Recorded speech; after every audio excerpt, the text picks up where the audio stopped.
Good morning, sir. I am Fräulein D. Langgam. The Republic Act number 10157. So, what is the Republic Act number 10157? So, this is an act that institutionalizing the kindergarten education into the basic education system and appropriating funds. So, kining kindergarten education is gi-establish ni siya apart kuno sa atong basic education system. And tungod ani nga mandatory is dili pwede nga moderate lang o grade 1, kailangan jud ta moagi og kindergarten. So, this mandatory enacted by the Senate and House of Representatives of the Philippines in Congress assembled. Section 1, Introduction to RA 10157. So, this Republic Act number 10157 is also known as the Kindergarten Education Act, an act that was approved on January 12, 2012 and took effect on March 14, 2012. An act that institutionalizing the kindergarten education into the basic education system and appropriating funds. So, under sa Section 1 is a short title of this act, which is ginatawag nga Kindergarten Education Act. Then, giaprubahan siya adtong January 12, 2012 o gisugdan adtong March 14, 2012. So, next is Section 2, the Declaration of Policy. So, Republic Act number 10157 guarantees equal access to mandatory kindergarten education to prepare all children effectively for the formal elementary schooling. So, gaim ni nga section nga ma-make nila ang tanang learning needs sa mga bata, even an adult. This policy declared para ma-provide sila og equal opportunities sa tanang mga bata para ma-avail nila ang mga accessible, mandatory, and compulsory sa kindergarten. Also, to promote or develop their physical, social, and many others activity to learn how to interact with each other. So, the next is the Section 3. Section 3 is the definition of terms. So, we have the following definition of terms is hereby adopted. The DepEd shall refer to the Department of Education. BA shall refer to the Bureau of Elementary Education. 5 years old as prerequisites for grade 1. And kindergarten education shall be understood in this act to mean 1 year of preparatory education for at least 5. And the last one is the mother tongue, refers to the language first learned by a child. So, if mingon tag mother tongue is diri una makatunan sa mga bata ang pinulungan nga gigamit sa balay o sa pamilya, which is pareha sa atong sinultian nga Bisaya.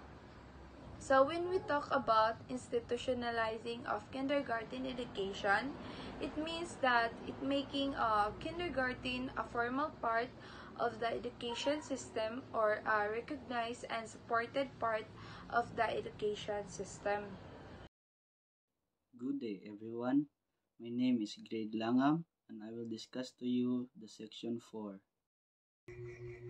So the Section 4 is institutionalization of kindergarten education. Kindergarten was established as a part of basic education, initially implemented partially in the school year 2011-2012, and later made mandatory for grade 1 entrance. So in this section describes the establishment of kindergarten as a part of the basic education system. It notes that it was initially implemented partially in 2011 and later became a mandatory for grade 1 entrance in 2012. So, before this act was established by DI, ang kindergarten is gina-offer na siya sa ubang schools or barangays, but It is not a compulsory or a part of the educational system. So the next section is section 5.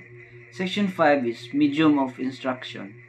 This law requires school to teach kindergarten using the child's native language. However, exceptions shall be made to the following case.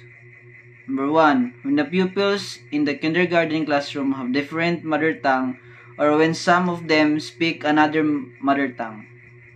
When the teacher does not speak the mother tongue of the learners. 3, when resources in line with the use of the mother tongue are not yet available. And last, when teachers are not trained how to use MTB, MLE, or mother tongue-based multilingual education. So in this section, it centers or addresses the language used in kindergarten classrooms while aiming to teach using the child's native language. It acknowledges practical challenges. It mentions that when resources for the mother tongue are unavailable, another language may be used. For example, there is a region with a diverse language like Tagalog, Cebuano, Ilocano. A school might ideally teach kindergarten in the student's mother's tongue. However, if resources like textbooks and trained teachers in those languages are lacking, the school might use a more widely available language, which is a Filipino or English, as a medium of instruction. So the next section is section 6, Implementing Agency. The Department of Education will take charge of implementing and regulating the kindergarten education program to ensure adequate resources and support for teachers and students.